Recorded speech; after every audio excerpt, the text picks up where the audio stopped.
প্রচুর দোকান ঘোরাঘুরির পরে এট লাস্ট এই দোকানটায় এসে, এই দোকানটা প্রচুর পিতলের জিনিস, বাট এই দোকানটায় এসে আমার সত্যি প্রত্যেকটা ঠাকুর পছন্দ হয়েছে। এখানে অনেক গোপাল রয়েছে, ছোট ছোট সাইজ। এই গোপালগুলো, এখানে প্রচুর গোপাল রয়েছে, বাট এই গোপালগুলো না, ফেসগুলো সবকটা গোপালের ফেস সুন্দর, কিন্তু আমি একটু বড় গোপাল চাইছিলাম। সো আমি ভীষণ কনফিউজ ছিলাম, প্রচুর ঘুরলাম বড় বাজারে, ঘুরে ঘুরে ঘুরে ঘুরে এট লাস্ট একটা দোকানে এসেছি, এবং এখানে এসে আমার কিন্তু গোপাল পছন্দ হয়েছে। সো আমার গোপালটা কেমন হয়েছে আমি একটু দেখিয়ে দিচ্ছি। গোপালটা ওয়েটে রয়েছে। হ্যাঁ দিচ্ছি, বিল দিচ্ছি। এবার এই জামা কাপড় কেনা হবে।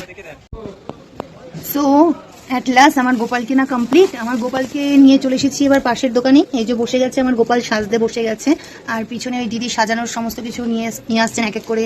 এবার গোপাল চুল পরবে, চুল, বাঁশি, মুকুট, ড্রেস আপ পুরো করবে। কোন কালারটা ভালো লাগবে গোপালের জন্য? অরেঞ্জ কালার, আমাদের blue colour, pink colour, red colour, হোয়াইটটা ভালো লাগবে। দেখি একটু হোয়াইটটা, ডিপ কালারগুলো ঠিক আছে। দেখি এই হোয়াইটটা একটু দেখো না। হ্যাঁ এটা একটু সোজা করো। গোপাল এখন সাজার জন্য ব্যস্ত। এই পিঙ্ক জামাটা গোপুর জন্য পছন্দ হলো। আচ্ছা আগে তুমি মুকুট আর বাঁশি দাও। একে একে সেজে উঠছে। দেখো একটা বসাও তো মাথায়, কেমন লাগছে দেখছি। এটা সুন্দর লাগবে। এবার আমরা বাঁশি চুজ করছি। তো এই বাঁশিগুলোর মধ্যে গোপুর জন্য আমি এই বাঁশিটা নিয়েছি। এবার অর্নামেন্টস চুজ করা হচ্ছে গোপালের জন্য। কোন অর্নামেন্টসটা নিই, মানে গলার হার, কোন গলার হারটা নিয়ে আমি সো কনফিউজড। দেখছি গোপুর জন্য কোনটা নেওয়া যায়।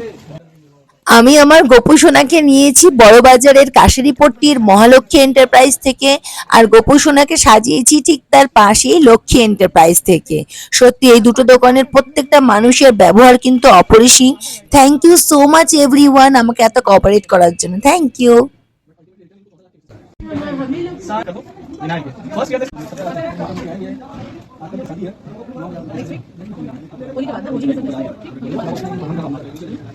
খুব সুন্দর লাগছে।